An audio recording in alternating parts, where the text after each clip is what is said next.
कहानी बेटी की जिद। कोमल प्रियदर्शन जी की इकलौती बच्ची जिसे वो बहुत लाड प्यार से पाल रहे थे। कोमल 7 साल की थी लेकिन उसके पिता उसे अभी केवल 2 साल की समझते थे। प्रियदर्शन जी का बहुत बड़ा कारोबार था। शहर के बीचों बीच आलीशान कोठी, कई नौकर उनके घर की देखभाल करते थे, कई बड़ी बड़ी गाड़ियाँ, पैसों की कोई कमी नहीं थी।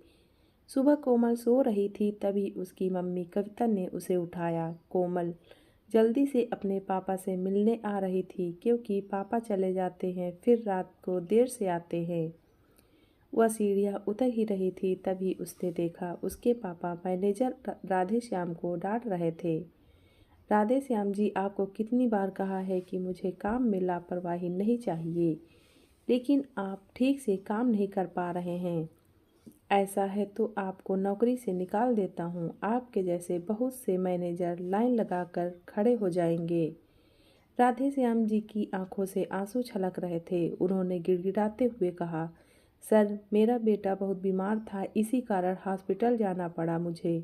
काम से मत निकालिए, आगे से ऐसी गलती नहीं होगी। कोमल सीढ़ियों पर खड़े खड़े सब सुन रही थी। थोड़ी देर बात करने के बाद राधे श्याम जी चले जाते हैं।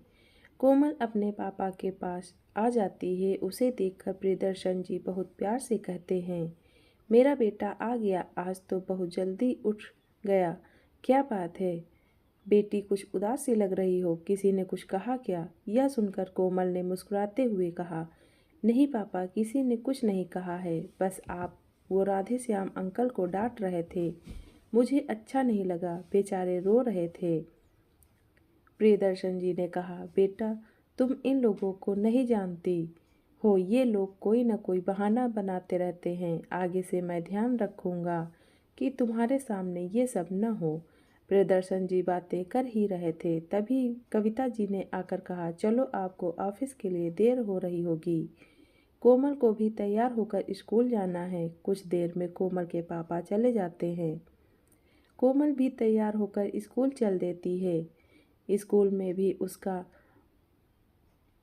मन नहीं लगता। घर आकर वो अपनी मम्मी को सारी बात बताती है। मम्मी, हम पैसे वाले हैं तो क्या सब हमारे नौकर हैं? कविता जी ने कहा, नहीं बेटा, ऐसा नहीं है, तुम ये सब मत सोचो। रात को कविता जी ने प्रियदर्शन जी से बात की और उन्हें सब बताया। वो बोले, मैं कोशिश करूँगा कि आगे से किसी को भी घर पर न बुलाऊं। कुछ दिन बाद कोमल का जन्मदिन था। कोमल ने स्कूल की कुछ सहेलियों को पार्टी में बुलाया था।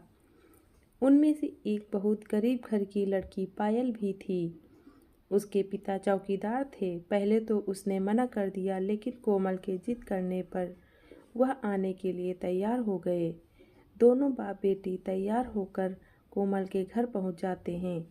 कोमल पायल को देखकर बहुत खुश होती है लेकिन उसके माता पिता पायल और उसके पिता को देखकर बहुत गुस्सा हो जाते हैं। प्रियदर्शन जी कहते हैं, बेटा, ये कैसे लोगों से दोस्ती कर रखी है, इन्हें यहाँ से जाने के लिए कहो, नहीं तो मैं नौकरों से कहकर इन्हें बाहर करवा देता हूँ। कोमल बोली, क्या हुआ पापा, पायल मेरी सबसे अच्छी दोस्त है। कविता जी कहती हैं, बेटा, दोस्ती बराबर वालों से की जाती है, ये हमारे लायक नहीं है। इनकी बातें सुनकर पायल और उसके पिता वापस चले जाते हैं। कोमल को ये सब बहुत बुरा लगता है। वह किसी से बात नहीं करती। अगले दिन से वह खाना पीना सब छोड़ देती है। शाम तक उसकी तबीयत खराब होने लगती है। उसके माता पिता परेशान हो जाते हैं। वे कोमल को बहुत मनाने की कोशिश करते हैं लेकिन कोमल नहीं मानती। वे डॉक्टर को भी बुलाते हैं। डॉक्टर कुछ दवाइयाँ देता है लेकिन कोमल दवा भी नहीं खाती। इसी तरह 2 दिन बीत जाते हैं। कविता जी का रो रो कर बुरा हाल हो जाता है।